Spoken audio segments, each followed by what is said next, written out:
on a field day for the heat down there. 1,000 people in the street singing songs and they carrying signs, mostly saying hooray for our side. There's battle lines being drawn. Nobody's right if everybody wrong. When people speak in their mind, getting so much resistance from behind. We got to stop the children. What's that sound? Everybody look, it's going down.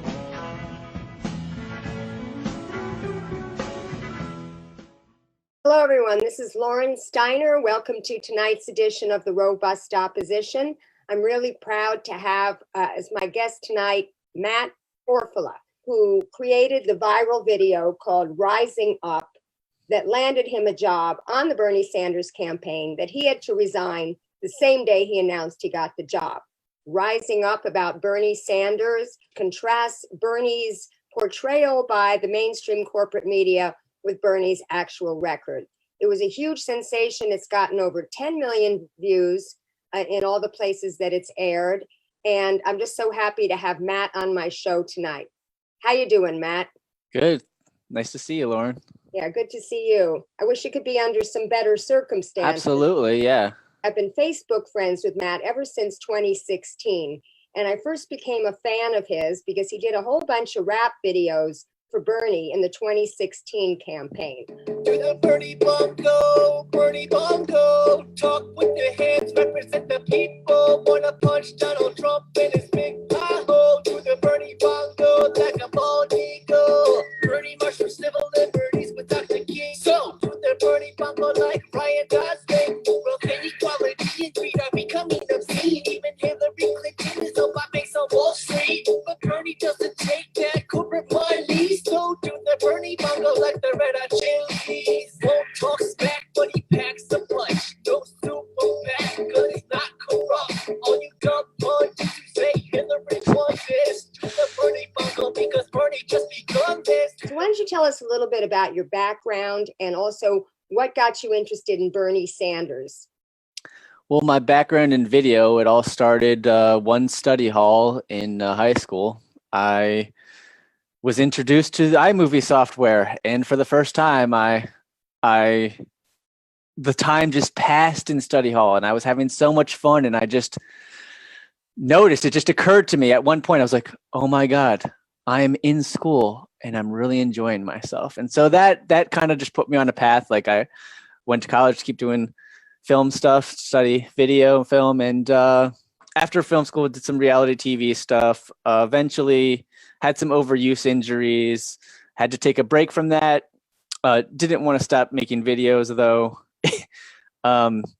And when I heard about Bernie in 2016, I made that video because, so nowadays Bernie's gets exposure. It's just often spun very negatively. But back then, the last presidential election, he wasn't getting any exposure at all. So I was like, people need to know about this guy. I mean, everyone's speaking like Hillary Clinton is the only person running. And so I tried to jam pack all the info about Bernie I could into, like a quick, hopefully fun, shareable video. And how many other videos did you do about the Bernie campaign? I made a dozen. And what were some of the topics? Well, one was, I tried to address all the issues that people were raising, all the anti-Bernie propaganda, really, like, he can't, that he's anti-women, like that was, you heard the same thing back then, or that he was like not a pro-woman candidate. Now they didn't have somebody saying that as like blatantly like making his skin crawl and stuff quite yet at that point, but they were saying that, obviously, how can you vote for Bernie? Like Hillary Clinton is clearly the women's rights candidate, but that wasn't the case. Bernie's has a great record with women's rights. So that was one video. Others were another one was just Bernie in beast mode, which kind of showed people, because people that were really everyone, still is, many people fed up with Democrats and Republicans, right? And so anytime you mention any politician, they're like, oh, they're all the same. And so I had to put this one together of Bernie in the Senate floor, just ripping on Democrats and Republicans, foreign wars as a result of Democrats and Republicans, economic issues as a result of Democrats and Republicans. And so he's calling all that out all through his whole career. And so I put together Bernie Beast Mode. That was another one, just to introduce people like, look, this is not your stereotypical politician. This guy is special. Then others made a couple other music videos, and then I did probably my favorite one is called "Now Is the Time," and that was because there was all this talk about Bernie not getting the black vote. He doesn't have the black vote. And I honestly felt and still feel like that was a result of, if the media had actually explained Bernie Sanders' background, explained who he was, instead of like during that time where they were just saying he doesn't have the black vote. If they just explained who he was instead of he doesn't have the black vote, then he would have had the black vote. Because if you know about his history, is clearly incredible, like just superhero level when it comes to economic issues and civil rights issues. Welcome, Senator Sanders. If you line up Martin Luther King's social policy, there's only one candidate who lines up. Sanders is the symbol for all that is right in this country. He's an honest guy. He's one of the main people I think that really has a platform to really tell the truth to the people. Bernie Sanders is bringing up a lot of issues that need to be dealt with. The corporate media has been unfair to him. We have some special guests joining us this morning, Senator Bernie Sanders and rapper and friend to the room, Killer Mike. Hey, You continue to make videos in between the two campaign seasons. I remember one really creative one you did in Washington, D.C. Regarding the UBI. Coincidentally, that's an issue of Andrew Yang. Can you talk about some of your work during the in-between period? In-between period? Well, I mean, I did a ton of stuff. Interestingly enough, considering the current controversy, I made a lot more Martin Luther King Jr. videos. And let's see, and universal basic income. I've made a lot of UBI videos. What else? I mean, free speech videos regarding like Edward Snowden, WikiLeaks, Chelsea Manning. And to be clear, you do all these videos as a labor of love. Nobody's paying you for this. I get a little bit of money through donations on Patreon, but other than that, and maybe some donations off of Patreon as well. That's a recent thing that's happening that I'm, but other than a little bit of donations, no. So tell us about how you got the inspiration to make Rising Up. I know I myself did a show on the unfair treatment of Bernie by the mainstream corporate media, which continues to this day.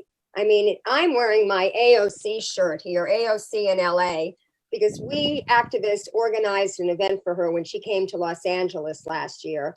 And I personally have been messaging her people, Corbin Trent, Shoykot, Chakrabarty, to try to get her to endorse Bernie. There was some worry. First of all, she was saying she wasn't going to endorse until the New York primary. That would be too late, obviously. Then there was some worry that she was going to maybe endorse Elizabeth Warren, because after all, she endorsed Pelosi for speaker. And there was that horrible smear piece in the New York Times about how she's got an establishment and she's playing things, very safely. I was worried that she wasn't going to endorse anyone at all because of that. Last night, it was astronomical to me that this did not get any mainstream media attention, except for one thing in the Washington Post and the Huffington Post. And this morning, somebody tweeted out that it wasn't on the front page of all 4 major newspapers, and it wasn't even trending.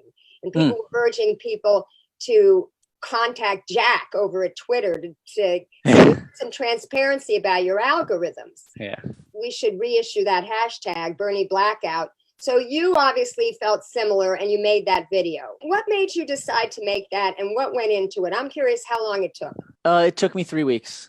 And And what made me get into it is I was actually originally doing another video. It was going to be a different formula, kind of like 5 things. It was going to be 5 ways MSNBC is anti-Bernie Sanders. But when I saw one clip in particular of Jennifer Rubin describing on MSNBC, describing Bernie Sanders as a racist movie character, Clint Eastwood's character, and I forget the name of the movie, but yelling "Get off my lawn." I just immediately thought of that scene, not from a movie, but from a real Bernie Sanders rally last cycle, where you had just a couple immigrants just spontaneously came on stage to give Bernie Sanders a hug when he was talking about immigration issues. I was like, wow, it just got me emotional just thinking of just how different he's being portrayed than how he really is, and just how unfair that is.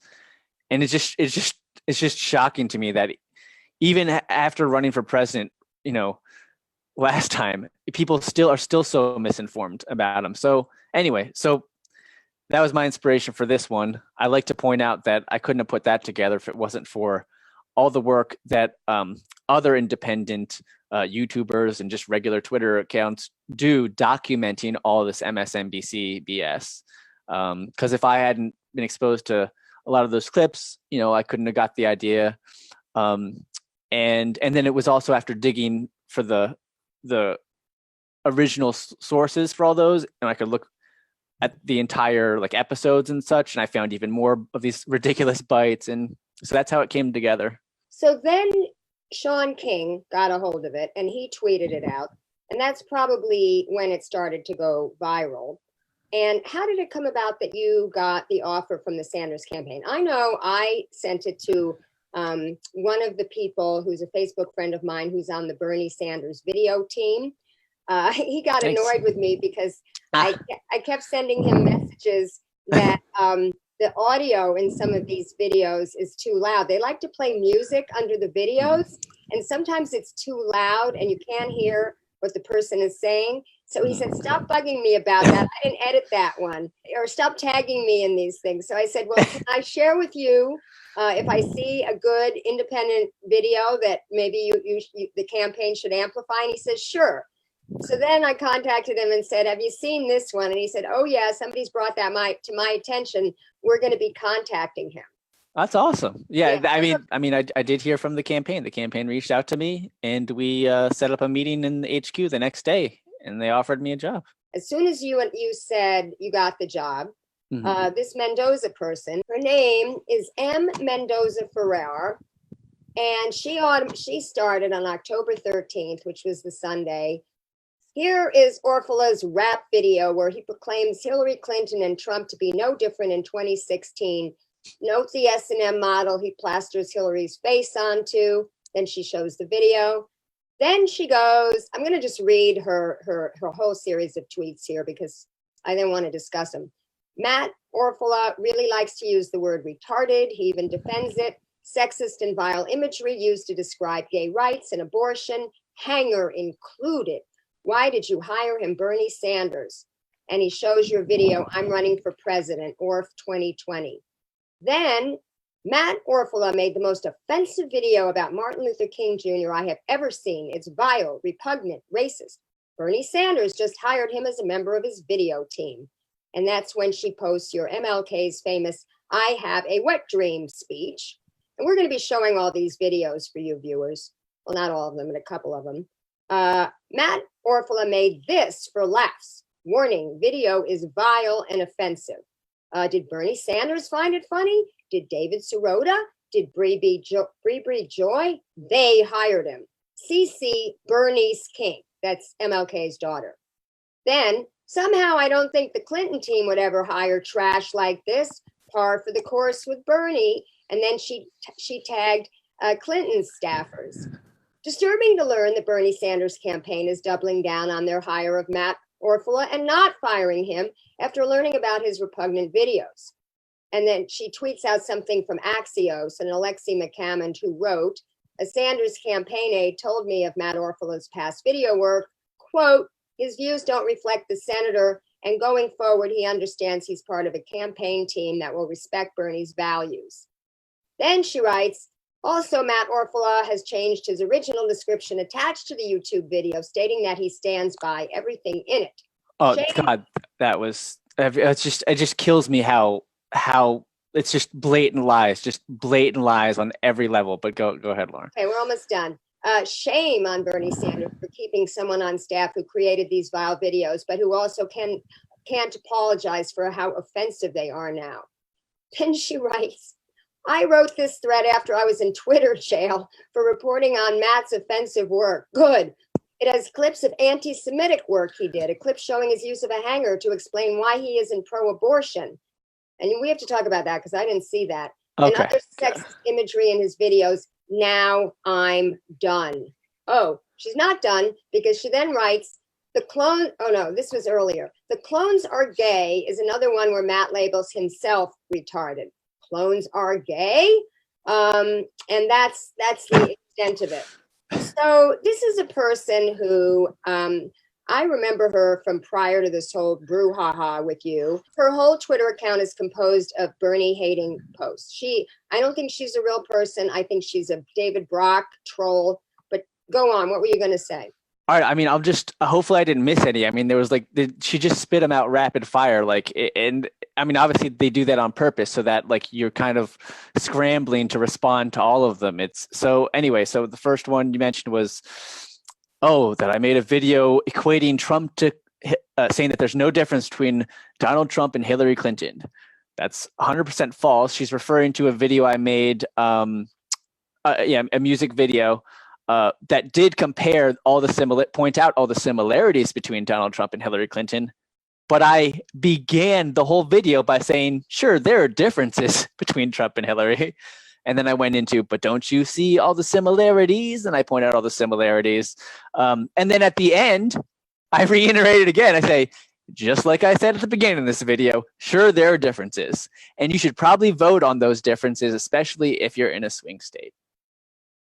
And it's just a blatant lie to say that I said that they were the same, that there was no difference. It's just a blatant lie from beginning to end.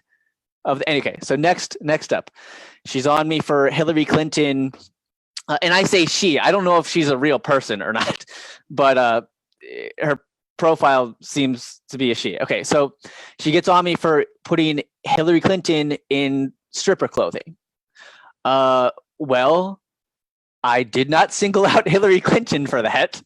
I had her in stripper clothing and a bag of money in one of my silly animations, but you know who else I did the same thing with? Jeb Bush, Ted Cruz. The complete same treatment. It didn't single her out for being a woman. Let's see, the MLK video. Yes, and when I was 20-something, I did make this MLK video, and it is, looking back at it now, I understand it's offensive to some people, but it was presented completely out of context. The description of that video made very clear for 10 years that the purpose of that video was to show how easily media can be manipulated. Okay, I think it's time to show that video right now before you start talking about the other ones. Okay. I still have a dream. It is sexual.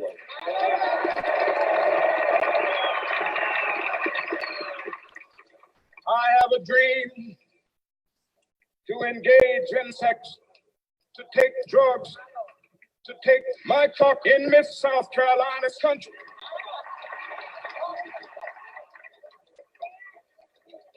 Miss South Carolina needs to blow my Negro penis. My cock will be made straight in Miss South Carolina's country. I have a dream today. All right, I'm gonna stop with that. I think people get the idea. Why don't you try to explain what you were trying to do with this? Okay. Well, clearly, I have admitted that, there was a time where I did used to think that kind of thing was funny. But the other part of motivation was truly, like I said, it's been documented in that YouTube description for 10 years, was to show how easily media can be manipulated to skew, to just totally misrepresent reality. And this was people are like, why would you use MLK to do this? And, it's a fair question. And my reasoning was like, everybody knows the I have a dream speech. And so when you hear that first line, or like, I have a dream to do drugs, you're like, what's going on? And so it just makes people question, like, what is going on here? But it goes on and just gets more and more ridiculous. I don't know what better way to show how things can be manipulated from what they actually are than to show something that is someone that everyone's already familiar with, and then show how easily that can be manipulated. Okay, well, when we talked about this on the phone, I said, but why did you pick something so sexual? Mm-hmm. It plays into all those stereotypes as the Black man being overly sexual. And also Martin Luther King was known for being a philanderer. So there's a couple of elements in here. Why didn't you make a video of him being, say, racist against white people or racist against brown people? Why was it sexual? You said something to me about the phonemes.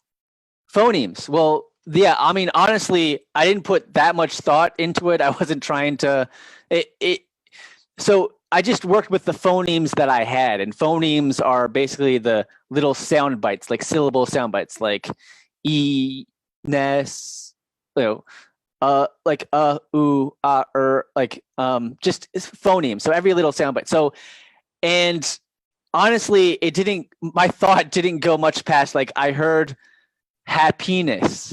He uses the word happiness, and he uses it in a way where it's just clearly I could use the second part of that, the second two syllables of that, like as him saying penis. And that was it. Like, it wasn't like some deep thought. It was just some dumb effing around when I was younger. It was like, and likewise, like, it wasn't just sexual. My mission wasn't to sexualize, just to only use sexual language. I was just trying to make, honestly, just as ridiculous as possible. Like, I have him saying, I have a dream to do drugs. It's not all sexual. It's just to be ridiculous. Also, you were young, and I will tell you something. I have young sons. They're 22 and 28, 26. And when they were teenagers, they weren't the most politically correct people, even though they have a very politically correct mother. And, I want to talk about and show some of your videos with the sexist imagery and use of the words gay and retarded. But I wanted to give you an opportunity to finish rebutting with that list if you want. Okay. So you also mentioned that these people said that I changed, let's see. Oh yeah, that I wrote that I changed the description to say that I stood by everything in the video. Well, that's false. I said I stood by everything. I stood by the original description, which said clearly what my purposes were. And let's see what else. And then, I mean, it was such a long list. I got a couple other ones here. As far as like the abortion joke. So she said I'm a sexist for making an abortion joke or a misogynist. But here's the line. Here's the line, Lauren. It was all these are, like bad attempts at comedy. And actually some people think some of these are funny, but the abortion joke was, I was like, I said, quote, I support a woman's right to choose, but that doesn't make me pro-abortion. Makes me amateur at abortion at best. And then I pull up in bad taste, for many people, I pull up a coat hanger, like, yeah, I wouldn't know what the first fucking thing to do with this. So I'm not, anyway, so how can I be like anti-women when literally the joke is me saying I support a woman's right to choose? Sure, it's crude, but there's nothing sexist about that. There's, anyway. Well, she's actually illustrating your point in media manipulation. Yes, beautifully. She's manipulating your videos to only. Yeah. It's like James O'Keefe. who does those, gotcha videos about Planned Parenthood and about Acorn. Yes. Planned Parenthood is selling baby parts, and I don't remember what he said Acorn was doing, but he literally put Acorn out of business with his Project Veritas videos. I don't know if you remember about that, but I do. I don't want to go out of business. So that's why I honestly, there have been times over the last few days where I've just been trembling, Lauren. I haven't been sleeping. I've just been trembling, shaking, literally shaking, like trying to figure out what the hell am I going to do? Because I don't have a huge following. And I have people like fucking Neera Tanden, hundreds of thousands of followers. She's calling me a racist. And hold on, there's another thing that was taken out of context. I mean, so the description, the purpose behind that old MLK video, yeah, that wasn't mentioned. So their context is gone there, but also the context of everything I've done since then. I've made dozens of Bernie Sanders videos, dozens of UBI videos. I've also made dozens of MLK videos about the real MLK, promoting his message for economic justice and other things. I mean, it's just, and it just kills me that all these bad actors, including the Washington Post, I mean, I don't want to say they're not on the same level as some of these trolls, but they still failed to mention that in addition to this one dumb video, I've made dozens of totally positive videos about MLK. You know what? I just want to empathize with you because the same thing happened to me on a much smaller scale earlier this year. I made a tweet about Kamala Harris because I had read an article in the San Francisco Chronicle in which Willie Brown basically took credit for her career because he appointed her to some boards and commissions when he was mayor, and they dated, even though there was a 31-year age difference and he was married. They dated. So I made what I thought was an innocent tweet that basically said, this is a sign of, or this just shows her naked political ambition, because obviously she did not go out with a 31 years older than her for physical attraction. And I got slammed as being racist and sexist and misogynistic. Neera Tanden picked it up, and it even got to the point where two Bernie Sanders staffers, took this tweet of mine, featured it with a comment. Like they were making me into some Bernie surrogate, even though I'm not actively organizing for Bernie. And just for people who are watching this for the first time, in 2015 and 16, I was the lead organizer of Los Angeles for Bernie, which was one of the larger Bernie groups in the country. And then I was the #1 delegate out of California's CD 33 for him in Philadelphia.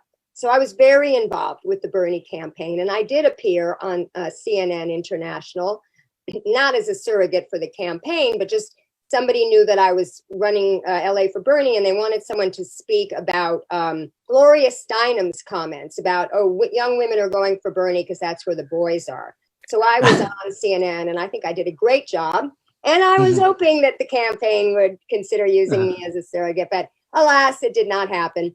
Anyway, so I totally know how you feel. I had to get off Twitter for the rest of the week until it died down. Well, first let me show these other videos because we want to talk about this retarded and gay thing because he's telling me how to vlog. Okay, anyway, which is fine. He knows how to vlog. He knows. You're still right here, out there. Is that better? Is that better for you guys? All right, maybe I look a little less. Okay. So anyway, it's Orf here. And I'm with my friend Maddie, and let's see. He's working on something right now. I'm distracting him, but what are you working on, Matt? It's ridiculous. I'm actually working on something pretty cool. It's me, a couple of clones. I think it's gonna be pretty awesome. It's gonna be a nice little short once it gets done. Clones. Yeah, clones. Everybody knows you just cut the screen in half, and you've got real fancy trick, real clever. No, I think it is. It is. It's a nice trick. That's like the oldest trick in the book, man. Yeah, but it's good. It's solid. Clones are gay. What did you just say? But I think the more you let it go, like you really see, it's just more and more. This is more and more that this is not like just like real Matt on a vlog. It's just this is clearly ridiculous comedy. But okay. Some of you might be like, Matt, you don't have the kind of important skills and experience you need to be president, like manipulating people and raising money from big corporations. Well, you know what? You're right. So to make up for that, I'm starting my campaign for 2020 4 years in advance right now, and here's where I stand on the issues. So that's what she called vile depiction of. Any conservative politician who doesn't get that is just being gay. You are at least 4 times more likely to die from being struck by lightning than a terrorist. Get a life, stop worrying about terrorism, and don't climb telephone poles in the rain. I support a public healthcare option, not because I'm a socialist, but because private blood-sucking insurance companies can go fuck themselves. Okay, so this is not my type of humor. I don't like these busty women. I don't like that. But to call that vile and sexist, anyway. Well, it is sexist, and I'm going to tell you that because look, I'm what's called a radical anti-porn feminist, and I am against the objectification of women. I'm against it in advertising. I'm against it in song lyrics. I'm against it in political ads, and I'm against it in humor. I don't go to those kind of comedy clubs where people are talking about pussy and tits and all that stuff. I find it offensive, okay? But I wasn't talking about pussy and tits. Oh, no, those pictures. The images. Okay. Okay. So you don't approve. Okay. All right. That's fine. That's a matter of taste. And, I'm still going to defend to my death your right to say it. And I'm not going to. It wasn't nothing I said. I just shared like images of, busty women. That's it. Well, do you understand the point that I'm Oh, sure. Absolutely. No. And see, that's the thing. It's like, that's totally normal for people to have like disagreements on something like that, but that doesn't make you or me a hateful person. For me, people that support Bernie Sanders, I feel we're in a kind of a family. I feel we share the same values. So my inclination is not to think that you're racist or sexist, but the sexism, even more so than racism, is so ingrained into our society and so into men that it's just part of toxic masculinity. And I don't want to have a whole show about this, but I just want you to be able to see my point here. But, she really, I think, did exaggerate it. So now I want to share something with the viewers about these words retarded and gay. Well, first of all, I want you to say, what do you mean when you use the words retarded and gay before I share my opinions? I mean, well, one, I don't use those words anymore. When I did, growing up, as I explained in my apology, it was just a word you use to being silly or lame. I understand lame now is also like, not ableist. PC also. Yeah. Ableist. So that's all it meant. Never ever referring to, like, it was never used to refer to or to put down anybody with special needs or any or homosexuality whatsoever. Like not at all. Yeah. Well, look, I'm going to just read something here that I was researching because, as I was saying before, my sons use those words, and they totally meant, if they used the word retarded, it meant stupid, and if it was gay, it meant uncool. And no matter how many times I said don't use those words, I really do feel that children are much more influenced by their peers than their parents. And fortunately, now they're 22 and 26, and I don't think they use those words anymore. But one thing that I wanted to share, I researched, it was an extremely long article in the Phoenix New Times by its editor-in-chief, who actually wrote a book on the subject. And she's a mother of a Down syndrome child. And the article was called, Look at the R word, the N word, and other words you aren't supposed to say. And it's really long and in depth, and I'm obviously not going to tell you the whole thing. I'll put it in there in the comments. But she starts off by saying that her child came back from school and said, ooh, her son, somebody at school used a bad word. It was the S word. And the mother assumed that the word was shit and it was stupid. So she was like, stupid? You can't even say stupid now? And so I'm going to read this paragraph. Are we raising humanitarians or wusses? I asked myself silently, kissing the top of her head. Pretty soon there won't be any words left. I was still mourning the loss of the word retarded. I don't remember ever using the word as a pejorative in my life, but I know I must have, because years after I stopped upon the occasion of Sophie's diagnosis, I would still find it on the tip of my tongue, feel myself craving it like a cigarette. I would still find it, retarded is rich, satisfying in its cruelty. It's a word that gets its point across, perfect when you're describing a particularly devastating move by an Arizona politician or a guy who just cut you off in traffic. Sometimes there's no good substitute, and yet it's gone. And then she goes on to talk about the Oxford English Dictionary and how it's derived from the Latin word retardado. And the first adjective version is held back or in check, hindered, impeded, delayed, deferred. It's traced to religion in 1636, to medicine in 1787, and later to politics. It also means characterized by a deceleration or reduction in velocity. So then she says, actual references to retarded intelligence did not come until the turn of the 20th century. And then apparently it was used in the IQ tests. And this is when it became a negative.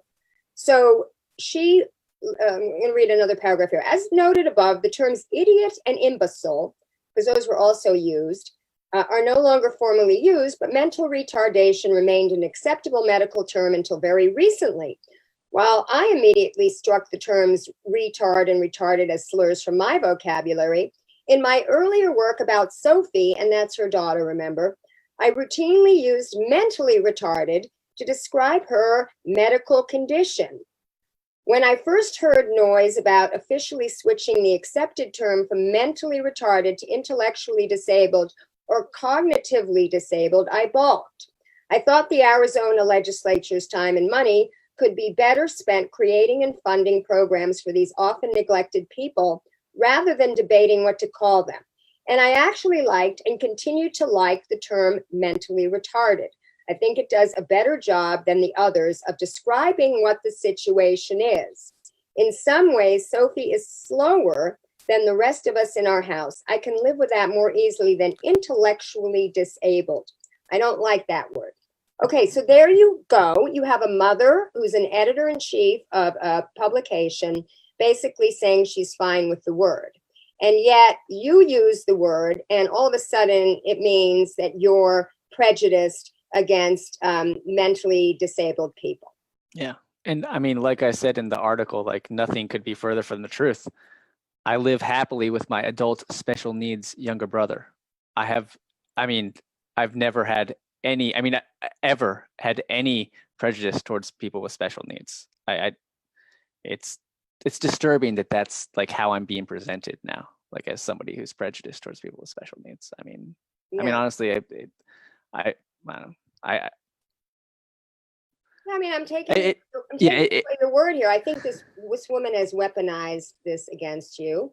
And I feel like political correctness can get a little too much. I mean, first of all, the words gay and the N-word, and I'm not going to say the N-word because they've been reclaimed by the people who the word is used against. Similarly, the C word, C with 4 letters, I don't like that word. That's also been supposedly reclaimed by women. It's one thing if you want to use it about yourself, but you shouldn't use it about other people. What's your feeling about that? Context is key. Context is key. You should be able to use these words, and context should be considered. And obviously, like I said, I don't use these words. These were stupid skits. I was not. I'm not a comedian, not a professional comedian. Clearly, we know why. That's not in the cards for me since this didn't go. Look, here's the thing: you're a video editor. You do amazing editing, and there's another video about Martin Luther King that I'm going to put in the comments. I'm not going to play it right now, which shows a video that you edited about when he got stabbed by a demented woman. I don't even know if we can say demented now. I can honestly say I'm sorry for using these words and inadvertently offending people. That was never my goal at all. I want to mention that Time Magazine had an article in 2014 called "Offensive is the New Obscene."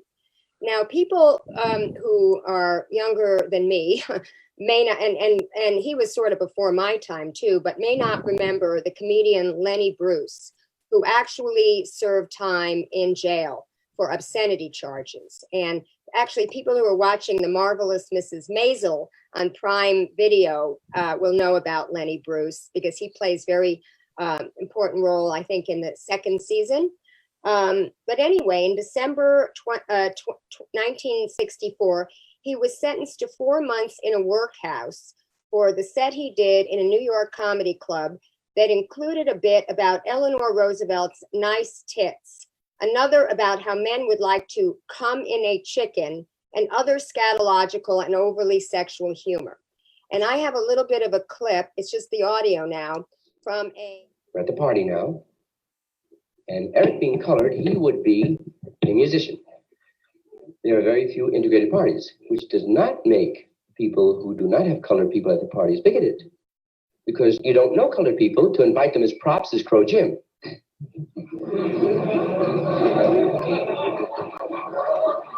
Now,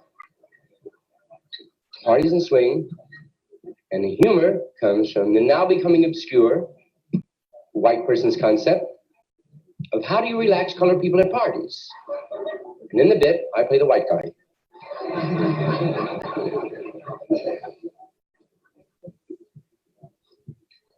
Oh, a hell of a party here. Yes, I'm enjoying myself. I'm pissed it is, I tell you. Oh, boy, how you like a pig? Oh, I had a Oh, really stuff myself. Oh, boy, I tell you. How do you get your name? Miller. Miller, my name is Mr. Anderson. Anderson? Glad to know you. Pleasure indeed, sir. Pleasure indeed.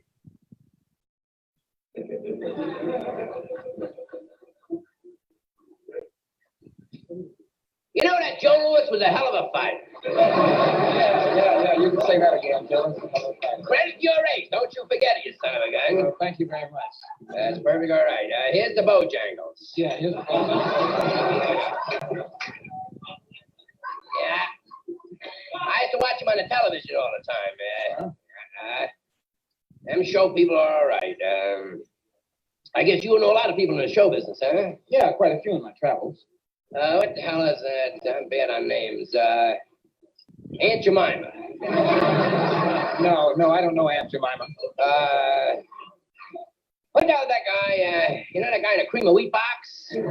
All right, so you get the gist with that one, all right? Now, all of that is extremely offensive cultural stereotypes, but he was making a point. It was political humor of the time, because, first of all, he used the word colored. I mean, colored is a word you can't even use today, but when I was growing up in the 60s, that was the polite term. That was the word you used instead of the N-word. And then it became Black, and then it became African American. George Carlin, the famous political comedian, was arrested for, let's see, on July 21st, 1972, comedian George Carlin was arrested at Milwaukee, Wisconsin's Summerfest and charged with violating that state's obscenity laws after performing his controversial routine, 7 Words You Can Never Say on Television, originally contained in his album Class Clown, recorded on May 27, 1972, at the Santa Monica Civic Auditorium in California. So here's just a little bit of a clip from that show. And you could see how taste really changed and what was something that Lenny Bruce and George Carlin were arrested for in the 60s and 70s. Candidates are basically saying on the debate stage. So here we go. There are words that you can say, no problem. Topography! No one has ever gone to jail for screaming topography. But there are some words that you can go to jail for. There are some words that we just have decided we will not say all the time. Sometimes, okay. If you're running through the jungle chasing somebody that we're at war with, you can holler them. If you're shooting a criminal, it's okay. It's the all-American thing. Dirty fucking crook. But if you're with the bishop's wife at lunch, it's better not to ask for the goddamn lettuce. You know what I mean? It's just like we've decided there'll be some words we won't say all the time. And I was just trying to find out which words they were. For sure, all of them. I wanted a list. Because nobody gives you a list. That's the problem. They don't give you a list. Wouldn't you think it'd be normal if they didn't want you to say something to tell you what it is? Nobody even tells you when you're a kid what the words are that you're supposed to avoid. You have to say them to find out which ones they are. Shit! Oh, fuck! That's two. Oh, Ma, that's enough trial and error, huh? Well, first I want to read something about from this article about offensive is the new obscene. So the most dangerous thing that a comedian has to face today, I mean, obviously they're not being locked up, is offending political correctness or saying something so racist or sexist that it kicks up an internet firestorm. And that's kind of what happened to you. In 2012, Daniel Tash made a rape joke at a comedy club, which everyone on the internet seemed to have an opinion about. Many were offended, and he later apologized for the joke. Just last month, comedian Artie Lang tweeted a sexist slavery fantasy about an ESPN personality and was met with harsh criticism. Saturday Night Live writer and performer Leslie Jones, a Black woman, also took heat for making jokes about slavery. Her critics said they were offensive, but she defended her comments, claiming they were misunderstood. Most of this exchange took place on Twitter. This is a common cycle these days, and one that can derail a comedian's career. Just look at what happened to Seinfeld alum Michael Richards after his racist rant became public. It's also something that comedians are hyper aware of. Quote, I stopped playing colleges, and the reason is because they're way too conservative, Chris Rock said in a recent interview. Kids raised on a culture of we're not going to keep score in the game because we don't want anybody to lose, or just ignoring race to a fault. You can't say the Black kid over there. No, it's the guy with the red shoes. You can't even be offensive on your way to being inoffensive. In a world where trigger warnings are becoming popular, how can a comedian really push the envelope? In the interview, Rock says this policing of speech and ideas leads to self-censorship, especially when he's trying out new material. He says the comedians used to know when they went too far based on the audience reaction in a room.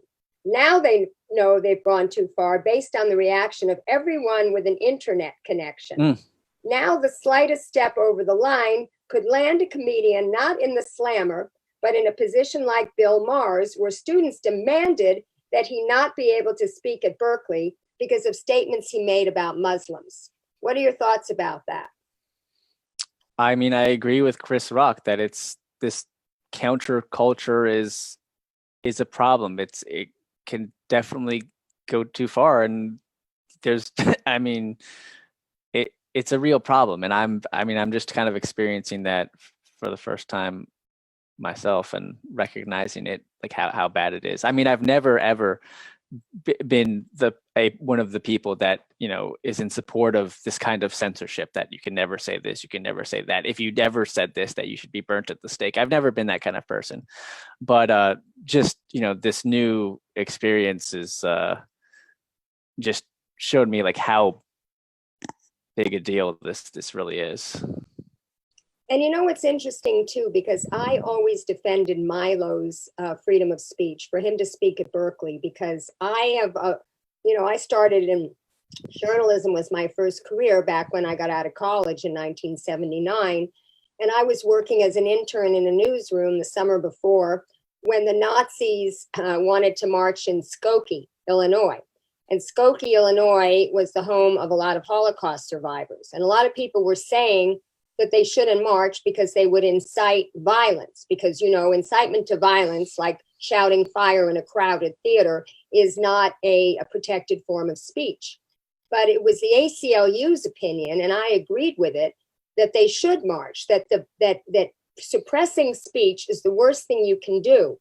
That leads to violence, in my opinion. Well, yeah. What's more likely to lead to violence? Letting people talk, or saying you can't talk, you're not allowed to talk? Then what do people? Anyway, go ahead. Sorry. I was just going to say the best antidote to bad speech is good speech. So it was my opinion that the Anti-Defamation League of the B'nai B'rith should do a counter protest of that protest. And it didn't really materialize, or if it materialized, it really wasn't that big. But that was formative for me, you know, almost 40 years ago. So I also did not agree that Alex Jones should be deplatformed from Twitter or Facebook or any of his platforms because, you know, first they come from, it's a slippery slope. First they come for him and then they come for the leftists. I mean, you might remember last summer, Facebook deplatformed 800 Facebook pages, many of them independent left-wing journalist sites. So I'm totally against this kind of censorship. But what's interesting to me is that I think that most of this is coming from millennials and specifically white millennials, because the two people who I know in person, and I'm not going to say their names, but they're Facebook friends of mine, and they live in California, and they say, you know, man, we like your videos, but you got to go. You can't be representing Bernie. And I was kind of surprised. So I said, are you guys millennials? I mean, I just assumed they were for how old they look. And they said, yeah. So here's the thing. There was a play about Lenny Bruce. And it was about his career. And he starts off one thing. He says, is there an N-word in the house? And they actually say this in the play about him. And this guy who played Lenny Bruce said, he calls it the craziest thing that in Bruce's day, it was conservatives who found the trailblazing Comics Act obscene and didn't care for his message. Now he finds it's liberals who object to the material, while right-wingers, for various reasons, defend his right to use the N-word. Quote, I have to defend Lenny and his thoughts against the kind of people he was defending, he said. I hate it when I do the bit and there are bigoted white people laughing for the wrong reason. And the director of the play, the famous Broadway director Joe Mantegna, said he wonders if political correctness stops some audiences from differentiating between words and the intentions behind the words. Absolutely. And this is where I thought of you. Yeah, I mean, I agree. I don't know. I mean, you spoke about your intentions with those videos, but there's no, in the cancel culture on social media. There was no discussion of, there was no mention of that whatsoever. That was completely omitted from reality. That was omitted from reality. They just said, oh, you know, this is offensive, and intention was not considered. Context was not considered. The fact that that was 10 years ago and that I've made so many other things, you know, since then that just prove that show clearly there was no racist intent, that I've never had any racist intent or racist thoughts. I mean, it's just, it's disturbing. That's what disturbs me so much, is just the lack of even considering intent and context, which are so key, because that's where you get the real meaning. That's where you get the meaning from.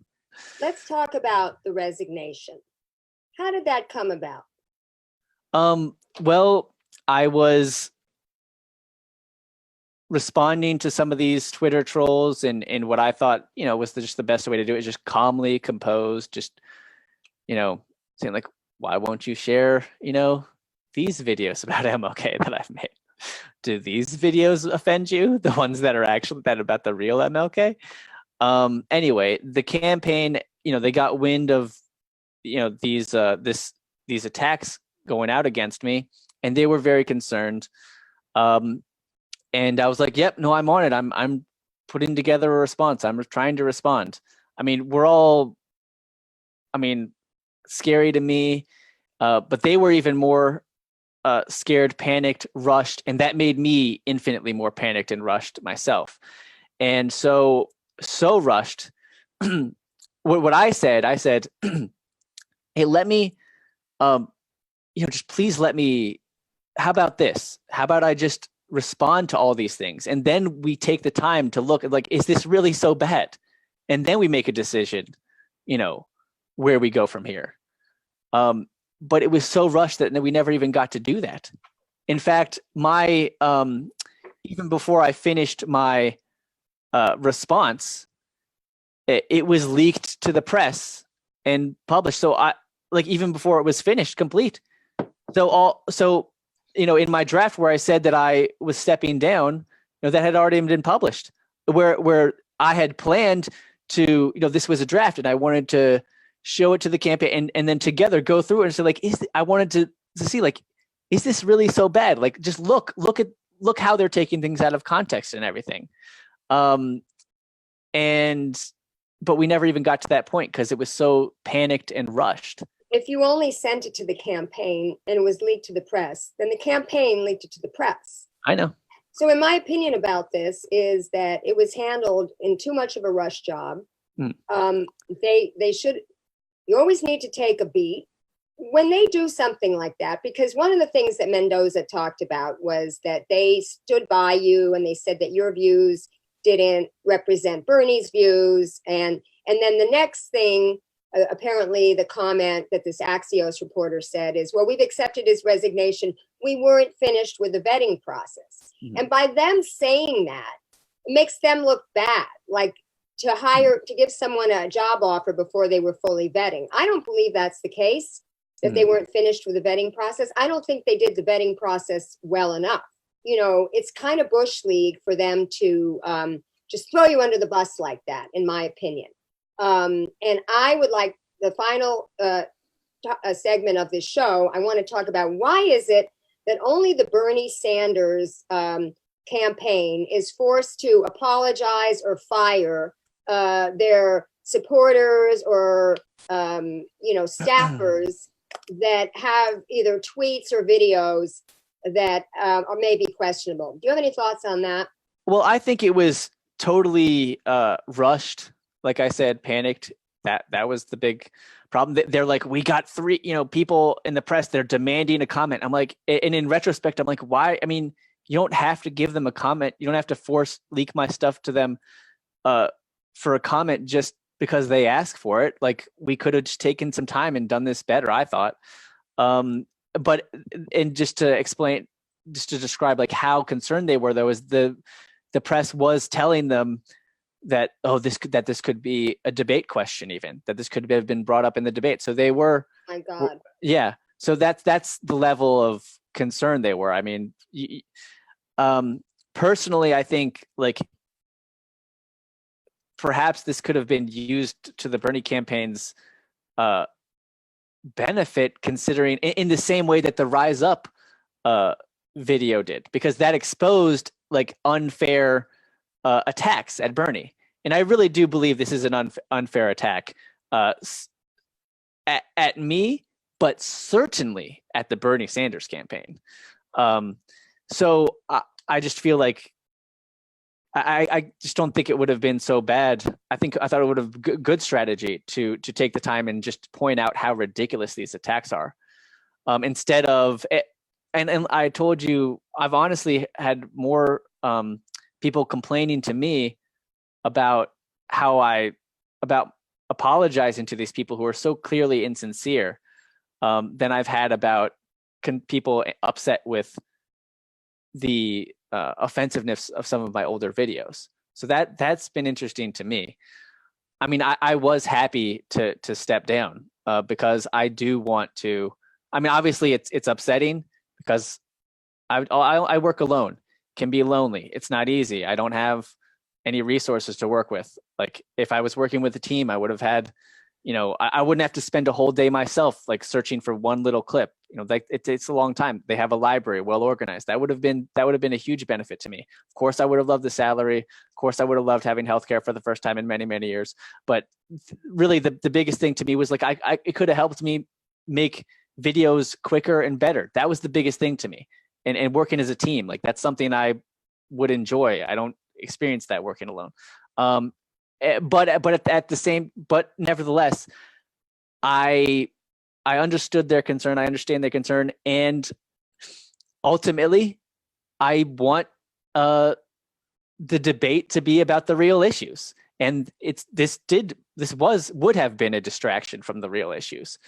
Yeah. Again, it's just too bad that it's only Bernie's people that have to be the distraction, because the media is making. I mean, what you just said is ridiculous to me, that they would have made that a question. I mean, first they talked about his heart attack, and they're not going to make Ashley Marie Preston a question. Now, let me explain about her, because I had done a video 2 nights ago, I was in New York with Nick Hobby, who is an AOC super volunteer, who is a Latino gay man.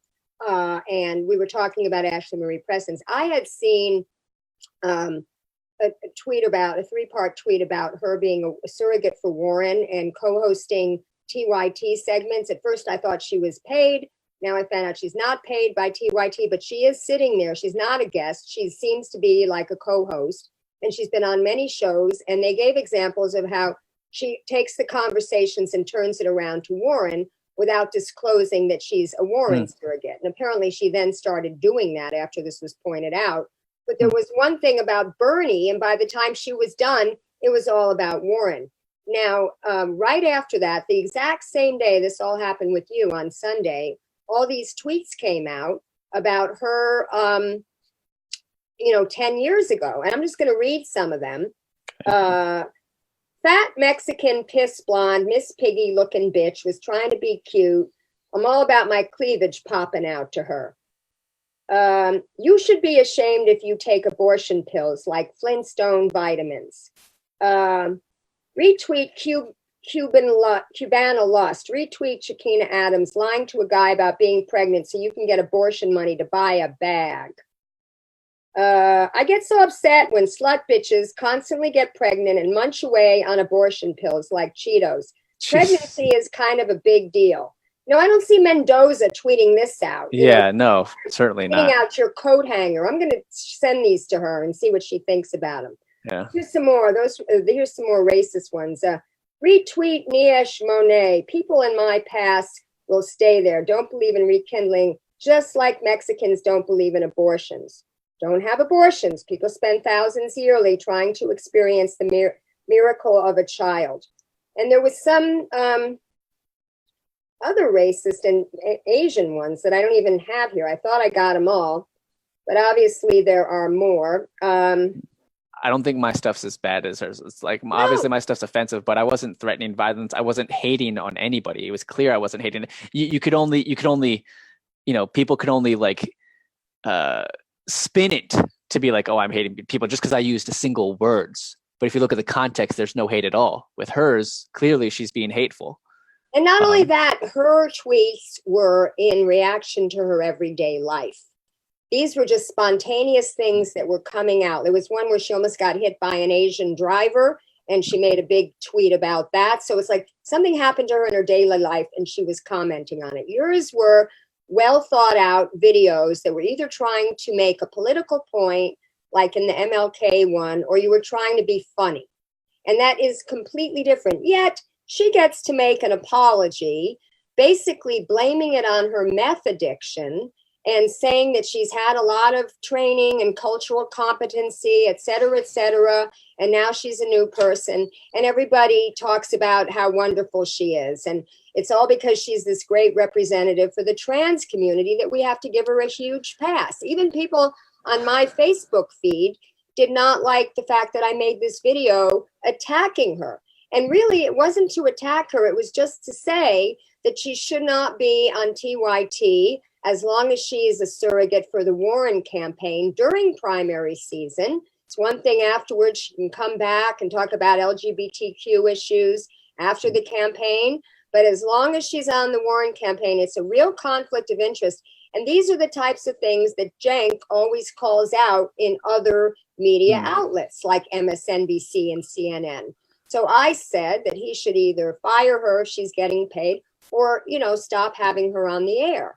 And none of the mainstream media, I think there was one article about this in some obscure publication called lawandcrime.com, where they talk about the controversy regarding the Warren surrogate. But your thing, you told me that the Washington Post was doing a story on it. Did they ever come out with that story? I didn't see the story, but I brought it up to them because when they were asking me about, my controversy, I brought up, this Warren example, but they had not been familiar with it. I'm like, oh, just look into it. I mean, if you think my thing is worth covering, I think this is, that's similar, but it's definitely a false equivalency. Of course, they did compare hers to my thing in their article about me, which bothers me because, like I said, it's not the same thing. And also, I thought it was interesting that they only linked to her apology. They didn't link to any of the originals, Right. any of the issue stuff. And the article is primarily about me, but they link into her apology before mine, which only comes at the very bottom. And anyway, crickets as far as Elizabeth Warren goes. So as far as we yes, know, she's still a surrogate for Elizabeth Warren. Yeah. And how she even came into people's attention was she said something really awful about Bernie Sanders just recently when she is not a meth addict, basically saying, the last time he did anything for my community was in the 70s, which was complete bullshit. Yeah. I mean, it's total bullshit. Anyway. Well, anyway, we've run over time. I want to give you the opportunity to have the last word to sum up what, I know you're still processing this, but what do you want viewers to take away about this whole incident and about you, Matt? Please consider the context. If go back and look at them yourself if you want. I mean, that's why I'm not taking them down, is because I think people, like, if I had taken them down, or if I did take them down, people would just assume that they're far worse than they actually are. Now, I'm not proud of them. I've like moved on to more important, like more thought out stuff. This is obviously not my best material. But yeah, I don't think I should be judged by that. Judge me on my portfolio as a whole. And I think my more recent stuff should have a little more weight put on it than old stuff that I did when I was really dumb and 20 years old. I mean, also, I really do want to end on a positive note. I mean, maybe this is a a blessing in disguise. I know, I was able to do some good material for the campaign and for what I think are good causes. I think, we all agree. And I did it alone, so I could continue to do that. I mean, it does really hurt, knowing that I could have been so much more productive, let alone, more secure financially. Like that hurts. What am I going to do from here? Where do we go from here? Obviously, big disappointment. But hey, before this opportunity arose, I've been on a path making, videos I thought served a purpose, videos to bring more awareness to things that aren't getting enough press. And so I'm going to continue doing that no matter what. Unfortunately. It is a notion that only time can solve the problem of racial injustice. And there are those who often sincerely say to the Negro and his allies in the white community, why don't you slow up? Stop pushing things so fast. Only time can solve the problem. And if you will just be nice and patient and continue to pray, in 100 or 200 years, the problem will work itself out. That is an answer to that myth. It is that time is neutral. It can be used either constructively or destructively. I'm sorry to say this morning that I'm absolutely convinced that the forces of ill will in our nation, the extreme rightists of our nation, the people on the wrong side, have used time much more effectively than the forces of goodwill. I probably will be making more Bernie videos, but I'm not as enthused to make more Bernie videos, honestly, because I feel like I don't know. Like I'm a little let down, but I have a list of videos that I do want to make. Many of them are Bernie videos, so I probably will. Well, I want to thank you very much for being on the show and explaining yourself. Thanks everyone for who's been supporting me over the years and supporting me through this mess. Really, really appreciate it. Great. Including you, Lauren. Thanks very much. Okay. If I didn't just come back from a week in New York, I would actually go to New York to cover Bernie's rally in Queens with AOC, Rashida Tlaib, and Ilhan Omar. But I'm going to have my new friend, Nick Hobby, who was, as I mentioned at the beginning of the show, an AOC super volunteer, acting as remote correspondent for me. Obviously, we're not going to be live streaming the rally because Bernie Sanders' own website does such a great job doing that. But we are going to be interviewing people there to get their reactions to these new endorsements that the media has completely overlooked, and also to try to get an interview with AOC herself. So Corbin awesome. Trent or Shoykot Chakrabarty, if you're listening to this video, please give me an interview. Give Nick Hobby an interview. He was a super volunteer for her. And we want to just get a quick soundbite as to how she feels, why she's endorsing Bernie, and also to thank her in person. So thanks everybody for watching. If this is the first time you're watching, you can follow me on Facebook. You can also follow me on Twitter, Lauren_Steiner, and subscribe to my YouTube channel, Lauren from LA. So until I see you next time, guys, keep fighting.